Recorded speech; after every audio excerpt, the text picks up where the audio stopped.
Welcome to Tuesday Lunch Live, where we talk all things business. This is a 30-minute show where my guest will talk about what they do, why they do it, and how they help you.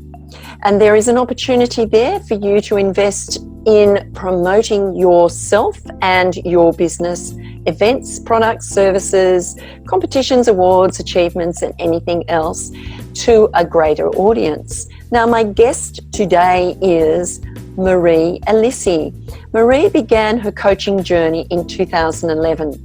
After 10 years in advertising, she started a family with a love of her life and ventured on to a new path of self-development. Little did she know that these 7 years of helping and inspiring others to better their lives would be the armour to face life's biggest adversity thrown at her. Marie lost her husband and father of 2 boys in June 2018. Using her own tools and strong intuition, she found and created her way back to happiness in a way that now creates massive impact on the soul level. Marie has created a movement called Loving Life After Loss. With empathy and understanding, she gently picks up her clients from where they are at with a whole lot of respect for their way and unique journey. There is no one-size-fits-all approach when it comes to loss, yet there is a stigma around grief that she peels back the layers, layer by layer, to not get entangled in others' expectations and honours your own needs and space. Marie will offer you a different perspective on life, love and grief, and leave you with choices that are yours to make. Welcome, Marie. Thank you for your time. Thank you so much, Faye. Thank you. Yeah, what an opportunity. Let's talk about why you do what you do. What is it that you actually do? Give us an overview of that. My pleasure. Why do I do what I do? What is it that I actually do? So what it is, I like to explain it in a way that, you've said that so nicely in your intro. Thank you so much. I've been coaching. I've been working predominantly with mindset, helping people finding paths back to a happier life. And then this happened. I lost my husband last year, and would have never thought I would get an opportunity to use these tools for something that goes so deep, like grief and loss. And my first reaction after losing Rob was to completely step away from the business and shut down the doors. I had nothing left to give for my clients, as you can imagine. Yes. I had to be there for my 2 boys. They were only 10 and 8 at the time.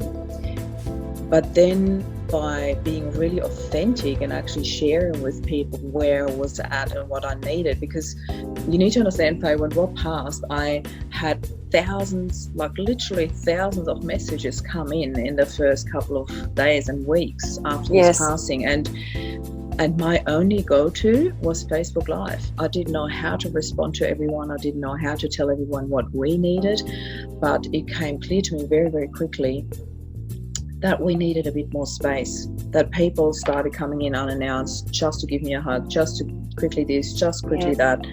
And they don't stop. They don't stop to think that you actually need that time and that space to get your bearings around what's actually happened in the first instant.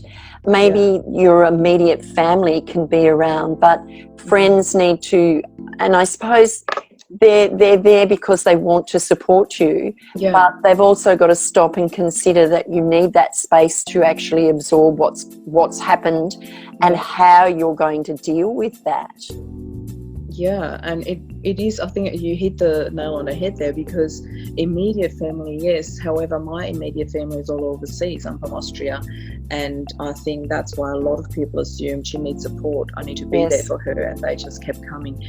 And I appreciated the intention that they had. I really did. But what happened was, and this is coming back to your first question, I went on Facebook Live and told them what we actually needed and what space we were in, and I also said, please do not come to our house unannounced anymore. And the reactions from that Facebook Live over the first couple of days, I got, I don't know, 3,500 views. It was unbelievable. I was just blown away by the reactions that we got, and almost everyone got it. They understood, and they commented on how strong I was and how different I was dealing with things and how amazed they were by that. And that bit by bit, I think that's planted a seed, and that's planted a seed for merging my coaching expertise with my own personal experience. And I think that's where Loving Life After Loss was born. And I think, you know, going live and being brave and explaining how you're feeling and what you actually need, and getting people to understand that you need a little bit of space and you need a little bit of time to gather your thoughts and to gather everything together so that you know what the next step is for you. And I think people, because they see, what is it, that need for supporting you, it's a good intention, but they don't seem to understand. And I've had this conversation with somebody else, a lady I know, who, you know, she's dealing with an illness in the family, her partner, and, you know, people are being kind and everything, but all they need is that space to be able to deal with and work through things. And then some people can come in and do things for them, mow the lawns or do little jobs and things like that that are needed. But I think it has to be explained so that people don't inundate you unintentionally. That was exactly the point. And I have to say, we received so much support from our community. We are so lucky that we live in a small community where everybody just knew us, and Rob and I were always that couple that everybody raved about. You know, that we had something really, really special, a very strong connection, and everybody knew that. So needless to say, they were gobsmacked. They were in absolute shock that, you know, out of everyone, it hit us. It was just so, I'm not wishing that on anyone, please don't get that wrong, but it's just having such an amazing and strong bond and special connection that everybody really notices, and then it hits you like no pre-warning. You know, it literally felt for me like somebody had unplugged Rob from our lives, and there was just no warning. And so starting that journey would have been, you know, you would have felt like that your whole insides had been ripped out and taken from you. But what was it that actually gave you the strength to step up and take control of your life and your children's lives, regardless of what was going on? What was it? Was there something specific, or was it that you knew that you just had to keep going for your boys for a start? I'll tell you, there was a bit of everything, but what really gave me the strength was the love that Rob and I had, and it wasn't gone like that. I still felt that. I felt the love, I felt the support, and I just knew, looking at my boys, when I had to tell them the most shocking news a mom could ever have to share with their kids, I just knew I had Rob in my ear, because Rob was always the one who said, you've got two choices in life. When you get up in the morning, you can choose to focus on the positive or the negative. And he taught me this concept of two choices way before I went into the coaching world. And it's so funny, because often we were joking about these things, you know, when I had a really great coaching practice and things were going really well, and when I had a day where I was down, he would look at me and said, two choices, Marie. And I'm like, don't play the coach on me. Like, we just joked about it. You taught him well. You taught him well. This is something that he taught me before, and I absolutely loved it. And I thought that's exactly coming to fruition now. This is it. This is, you know, as real as it gets. And I can either drown or I can swim. So you took for now. I'm just going to float, because I didn't have any strength to swim. And then bit by bit, it started coming back. And so I just knew it was a decision I had to make for myself, for my boys, and just to keep going, and not just keep going, but do something amazing with it, because a cut that deep doesn't happen without any reason, you know. I There's knew a there lesson. had to be a huge purpose behind it all. Yeah, there's a lesson in it somewhere, but when it actually happens, you can ask the question why so many times and you'll never get that answer.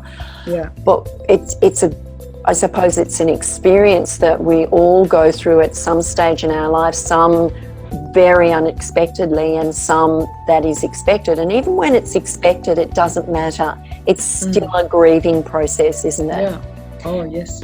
And that's exactly what it is. It is a process. It's nothing that you go through once and it happens and it's done. It's an ongoing process, and it comes in layers and it comes in waves. And there are really good and there are really bad days. But I think the most important thing for me was to realize that there are really good days, and that it is okay. And a lot of people don't feel that way. A lot of people feel there's this expectation and stigma around grief that you mentioned in the intro, that people expect you to fall apart. People expect you to not be able to cope. People expect all these things from you. They expect that you wear black for a whole year, that you cry all the time, that you can't ever be happy again.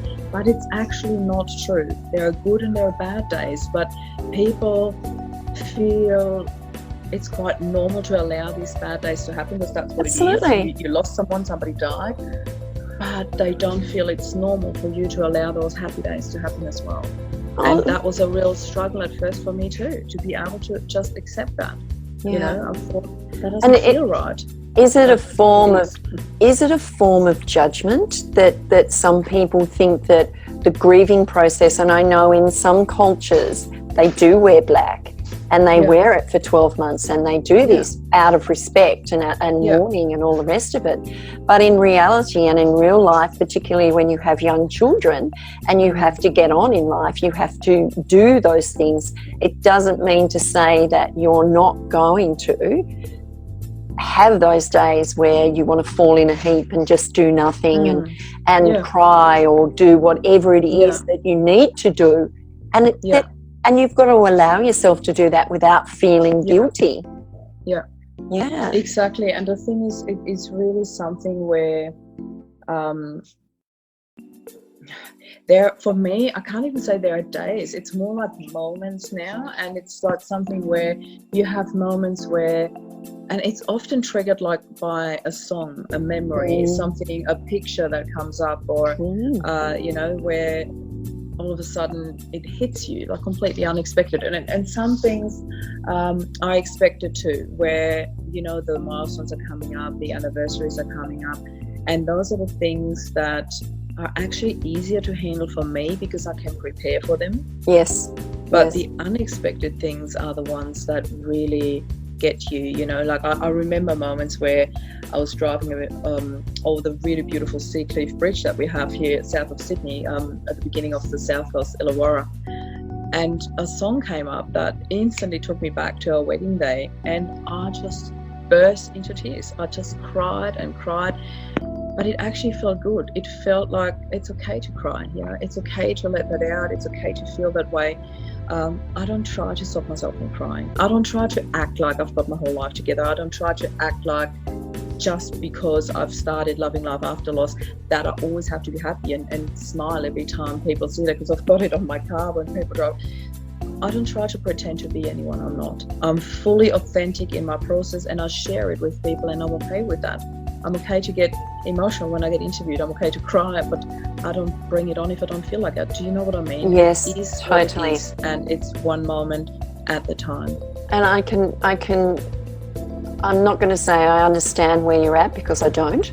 Because I haven't experienced your experience.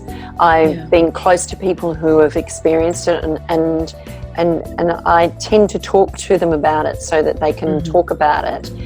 But as you say, there are triggers. You'll be doing something and all of a sudden there might be a piece of music, or there might be a photo, or there might be a book, or there might be something that triggers an emotion in you to remember.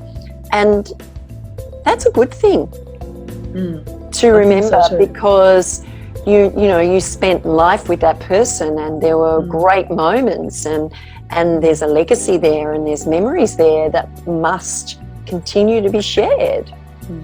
Yeah. I actually had to smile when we set the date for this interview, because it actually marks 14 years today that I met Rob. So I thought, what congratulations, a to do this interview. And I didn't tell you up front, but I just thought it's really wow. beautiful actually to have that interview on today's day. And I also want to highlight what you just said before, Faye, because that is something that people seem to find very tricky, to literally just listen.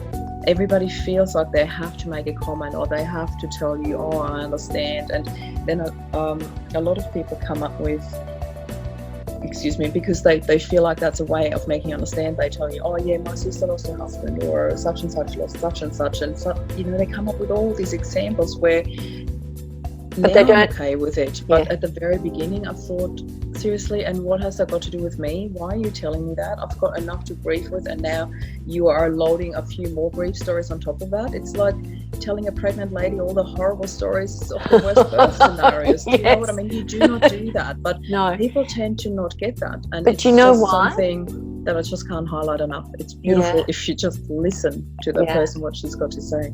And it's really interesting, because I think they want to give examples of things because they feel uncomfortable. Yes. And they don't want to feel uncomfortable, so they will say such and such died, or someone did this, or whatever, and I remember this person or my friend. So it's a matter of, I think, being there for you, but actually feeling uncomfortable at the same time, not really knowing what to say, not really know how to respond. You could just be sitting there. You don't have to say a word. It's just being there. And if the person that's affected wants to talk, then you're there to listen. And that's something that I think as humans we need to learn, because we don't have to talk all the time, although I talk all the time. But that's your job. But being there for someone who's grieving, or being there for someone who just needs that, to know that someone's there without having to say a word. And I think that's a learnt thing, because I think 99% of people feel very uncomfortable. They feel like they need to come in and do something. They need to help. They need to do this. They need to do that. When all they need to do is be. And listen. I have to share something with you, and it's something that was so beautiful for me, actually. It just reminded me when you said that. One of my really, really close friends, when we flew back from Perth, the day that Rob was actually to fly home from his business trip, we came home on the same day after flying to Perth to identify his body. And on my way back, she rang me and she said, do you need somebody to come and just sit with you? It was the most beautiful and purest thing somebody could have ever offered me and done for me. And I said, yes, please.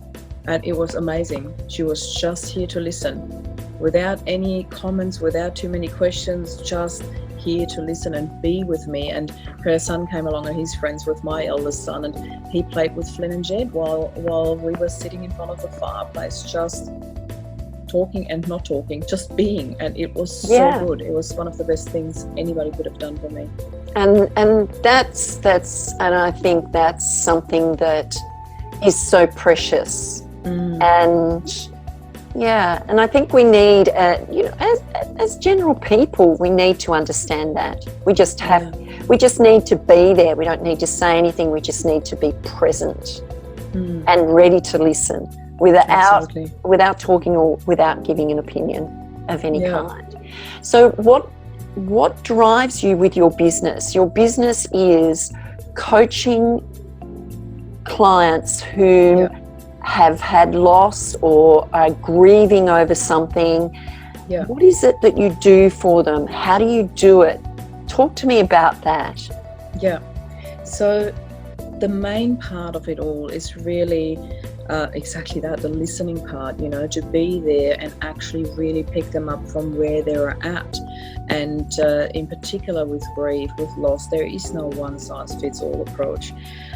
Yet there are tools that are helpful for everyone, no matter if you have experienced loss through death or other things. You know, I have people who came into the group who asked me, I have lost my husband through divorce after 20 years. You know, is it okay?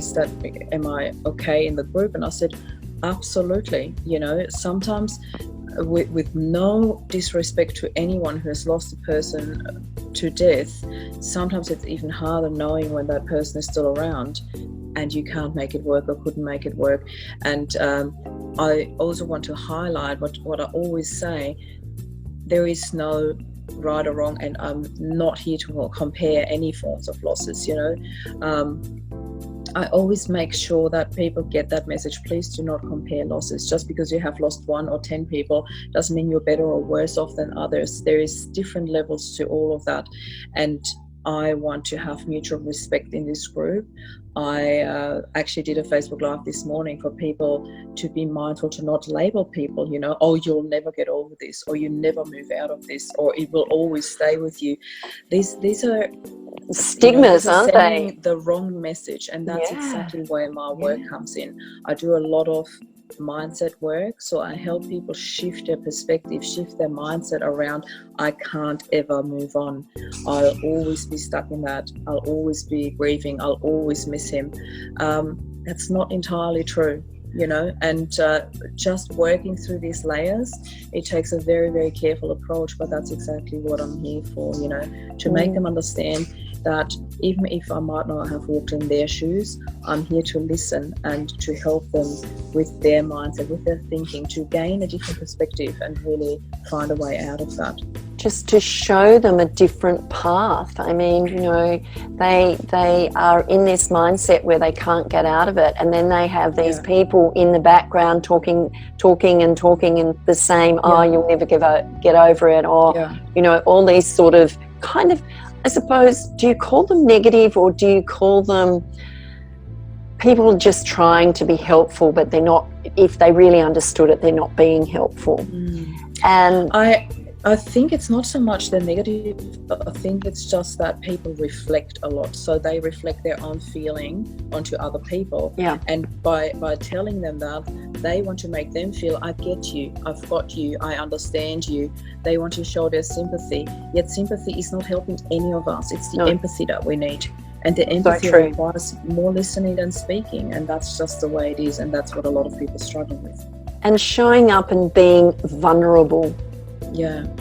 You know, it's a strength. Being vulnerable is a strength, not a weakness. And you know, it's showing, say, look, I don't know what to say. I don't know how to deal with this. What can I do to help you? Yeah. And ask that question.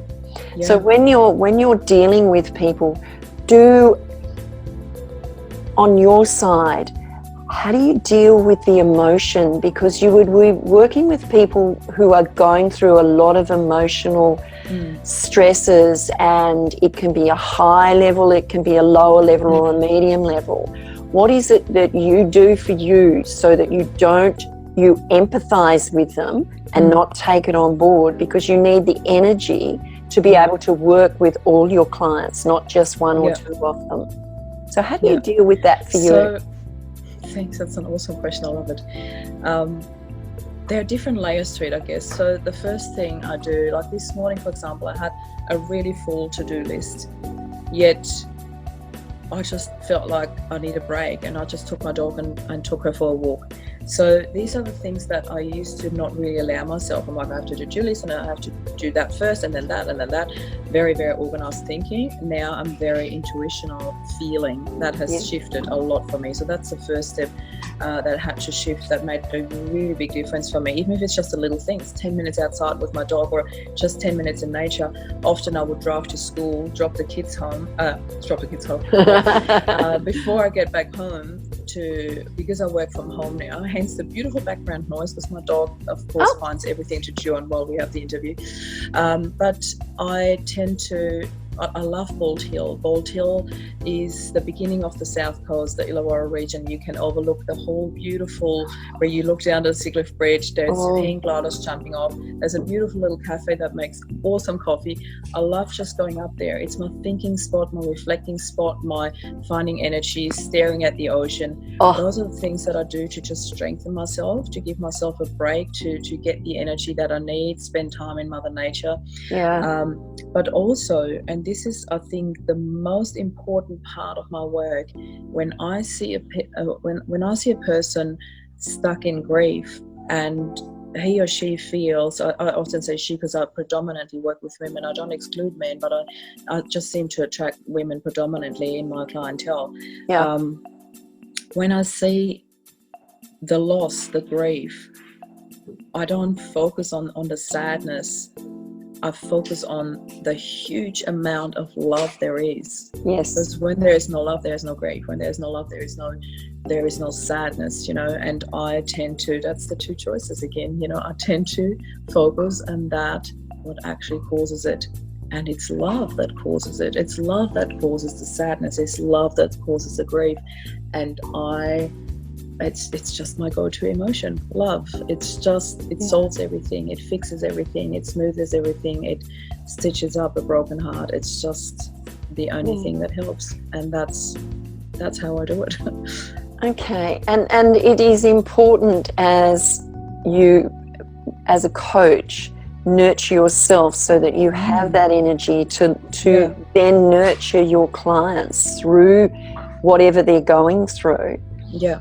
And also when they're going through that grief, it's bringing in those beautiful memories, because there are stories there, aren't there, that will make them smile and bring back a lovely memory. And it's all about leaving a legacy and telling a story. And that's why storytelling is such an important thing in people's lives. And I think people are getting to realise that more and more now, particularly in grief. If you've lost somebody suddenly or, over a period of time, it's important to have that story there to share and say, well, remember this time or remember that time. And that brings that joy back into your life and that feeling of love. And it's nice to remember the good things, not that one bad thing all the time. And also I really try not to avoid that topic. I would often mention Rob to the boys, or when they share memories, remember when Dad said this or when Dad said that, and more often than not now there is happy memories coming in, but there's also in particular my little one is still struggling a lot more with it because he was only 8, and it's really hard for him to comprehend what's happening here. So it almost feels like during the day he's like a normal happy child, and then at night time, when all the distraction is gone from school and his friends and his mates and what he does during the day in sports, that's when it hits him the most. And that's where I often get, I really miss Daddy, or when we had a really awesome day, it's often, I wish Daddy could have been there with us, and he's actually a very positive child. He's not one of those kids where you always get that, or I wish there was something better, but he needs to learn something that works for him, and that is something where I need help because it's not my expertise. I'm his mum. I'm not a kids coach. I'm not a bereavement coach for children. It's just something where that's where we learn day by day, and it's everything that I put out into the group, I get so much back as well. I learn so much from helping other people, and whatever works I then apply for other people too. And it's a learning by doing process for me as well, because yes, I do have the coaching background and it helps me tremendously picking up people from where they're at, but I also have my own grieving process, and I never forget that. And I feel, because I shared it very authentically, and I don't pretend I'm done with it and I'm through with it and I've got all the answers. I don't. But I'm here to listen and to create those answers with my clients, and that is so important. I'm not trying to pretend I'm somebody I'm not. I'm here to create it with them. And with your children, it's that closeness that you are also grieving, so you do need somebody else there to work with your children when they're grieving, because it's too close to you. Oh, absolutely. Absolutely. Yeah. And I totally agree. Yeah. So when you're working with a client and they are really, really stuck in a place that you think, wow, what am I going to do here to get them out of this place? What sort of strategies do you use? So I can give you a very direct example, actually, that just came up in my group, where one person has mentioned it, and then 2 or 3 others started talking about theirs, and the topic was survivor's guilt. And I'm like, wow, of course, it's interesting that comes up, because I have never dealt with that, and I didn't pretend that I could. So what I did was I went back. I actually worked with a positive psychologist after Rob passed away, because I knew how much that could help me, and she was amazing. And with my coaching background and her expertise, it was like a fast forward session every time I worked with her. So I worked with her for about 4 months after Rob passed, which helped me tremendously, moving forward, and also creating this group. And I also wrote a book with the same title, Loving Life After Loss, shortly after Rob passed. It helped me so much to process it. So she was my number one go-to person. I said, Emily, would you be interested in coming along as a guest in my group? I'd love to interview you and to talk about survivor's guilt. And she was so open to it, and I'm really looking forward to it. So that's actually happening this Friday in my group, and Fantastic. I'm really, really excited about that, because I feel I don't have to know everything, but you can find the answers everywhere and bring that into the group. And I have a lot of people as well sharing in my group when they find something, an article, a video that really helped them, and they share it. And if I feel that it's somehow contradictory, or something like I addressed before, like a labeling thing or whatever, I will put my own expertise and opinion underneath that. But mostly, so far, I have to say 99% of the time, it's so helpful and it's really beautiful. And then there's always this 1% that might need to hear that as well, even if I might not agree with it. And that's the beauty of having that group, and having everybody coming in with different experiences and perspectives.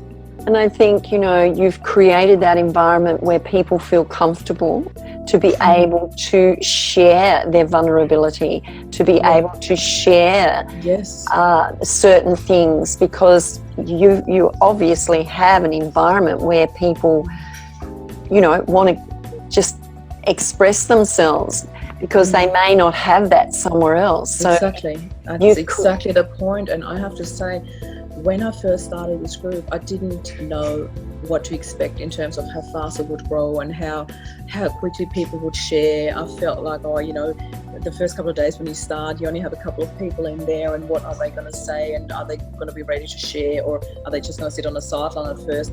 I was blown away by the openness of those people. Like, it's been 1.5 months now that I had the group open, and we just ticked over 500 members today, which is really congratulations. Thank you. And I think that was another present that I got for our anniversary. Yay! Perfect day to celebrate that. But also, I was really, really blown away by the level of openness, how much and how fast people shared in this group. And that just showed me, it was just a proof how much this group was needed for people to have a safe space where they can go to and don't feel like, some of those people, like in particular when the loss was many, many years ago, I'm talking like 5, 10, 15, 20 years ago, people feel like, oh, I can't talk about that again, because my friends or family will go like, oh, not again, now she's coming up with that story again. Absolutely. And that might annoy people with that, and to a certain extent you maybe even do, I totally get that. And I had this conversation with my son when he came home from school one day, and he got all upset and he said, Mum, I have to tell you something. I feel that some people have forgotten that Daddy passed. Yeah. And I said, Flynn, to be honest, they maybe have, but there's no bad intention behind that, I said, imagine with every person that we hear from friends, family, relatives that passes over, if we would have to keep that emotion with us all the time, we'd be drowning. Yes. I said, we have to do that to be able to cope with life, Yes, we do get sad when we hear that. I said, imagine one of your friends, dad, mum, whatever, passes away. of course we get sad. It's tragic, it's intense, but it's not our life. We move on. And That's right. the less you're involved in that person's life, the faster you move on. And that's the true reality, that it's not bad, it's not good, it is what it is. That's and right. I said, but it's our reality. We live with it every day. So it's important to focus on what we do with it, not what others do with it. And that was a really beautiful conversation I had with him. That's beautiful, because that's a realization that he will have now. And I think that's true. What you said before was, people who have been grieving and they've talked to their family about it and they continually bring it up, family do get a bit sick of hearing it. So you've created an environment where people can come and feel comfortable and just say, this is how I'm feeling, this is what's happened, and you know how many other people are feeling the same way. It's incredible. So being able to share that, being able to lift that load off your shoulders and, think, okay, I can move on in life. I can do other things without feeling guilty, because sometimes when grief happens, we must, and I'm not sure about this because, I've had grief and all the rest of it, but it's how we deal with it personally and not feel guilty for moving on in life. I had a conversation with a lady yesterday who lost her husband, just came home and found him on the floor. And, she talked about it, and we had tears well up in our eyes and things like that. But she's moved on in life. But, I know her really well, and I know her story, and it's absolutely fantastic what she does nowadays. It's so beautiful. She was one of the people who reached out to me when Rob passed, and I knew her before, and it was just absolutely beautiful, knowing her story. It's really quite breathtaking. And I think, you can still talk about these things, but talk about the good things that you remember, and that's the legacy of that person and the joy that they brought to your life and things like that. So it's I don't know, it's interesting how we as individuals deal with things in such different ways. Absolutely. And you know what, it's also, I had a lot of people reach out to me straight after Rob passed, because what I did was I put it on Facebook. That was my only way of knowing how I could reach the masses without having to send hundreds and thousands of messages. So I put it on Facebook after Rob passed, the day after, and explained what had happened. And of course, it was, at first, people just didn't know if they read right, because you don't expect news like that at all, on your Facebook feed. And then I had so many people reach out who've gone through a similar experience, and some of them, friends or people that I've met through networking, etc., and others really, really close friends of mine that have known me since I was 20 or even longer. And some of them had the urge, in particular when they had been through something similar, to tell me what was to come. And I could not handle that. I put an absolute stop to all of them, and I knew it was the purest intention in their heart to go, I know exactly what you're going through right now, just be mindful, this is to come. And I thought, and in particular, one of my friends, really, really close to my heart, she's known me for a really long time, and she said to me on a day where I actually thought for the first time in weeks I had my act back together, said, I'm really sorry to say this. I don't think she even said, I'm really sorry to say this. She said, the worst is yet to come. I'll never forget that. And I completely closed the door to that friendship for a really, really long time, because in my heart, in my mind, I thought, how dare you tell me the worst is yet to come on a day where I'm finally feeling like I'm breathing again. And we have since had a really beautiful conversation and solved it all. But I needed that break. I needed that distance to go, like, you know what? I cannot handle comments like that right now. And for anybody listening to this, if you have never lost one, please do refrain from comments like, I know about this, or tell me about the stages of grief and all of that. Just listen. Theory. It's listen. got nothing to do with what I'm going through right now. So exactly that, Faye. I think that's the best advice to anyone. If you are dealing with someone who has just experienced loss or has experienced loss a while ago, just please listen, lend them an open ear and go like, do you want to talk about it? Because there won't be many people after the first few weeks or months who will actually ask you that. No, they won't. They'll be there for a little while and then they just dissipate out into the ether. Which is normal, it's just normal. And you're left on your own to deal with it, unless you have close family and friends that are there to rally around you when you need them. But I was just thinking, I know another lady and I've met, it's just really interesting talking about this grief, and she is a doula. Have you ever heard of doulas? And, she works with people prior to death and, walks with them and sorts things out and does all this sort of stuff. And I mean, I'm having these conversations with amazing people and learning so much about them. But what you're doing is you've experienced it, so you understand it, so therefore you can have, I was going to say an opinion, but you have more than that. You have an understanding of what it's all about.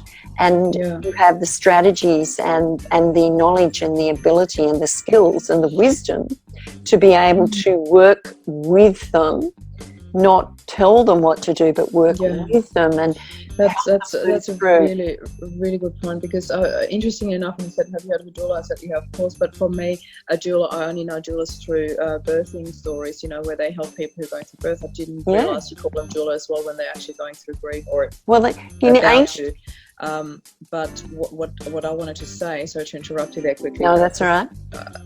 When it comes to that whole, I have experienced it and I'm allowed to give advice, I'm very, very careful with that, because I don't want to be one of them to tell them, oh, I've experienced, hence I understand, because I don't.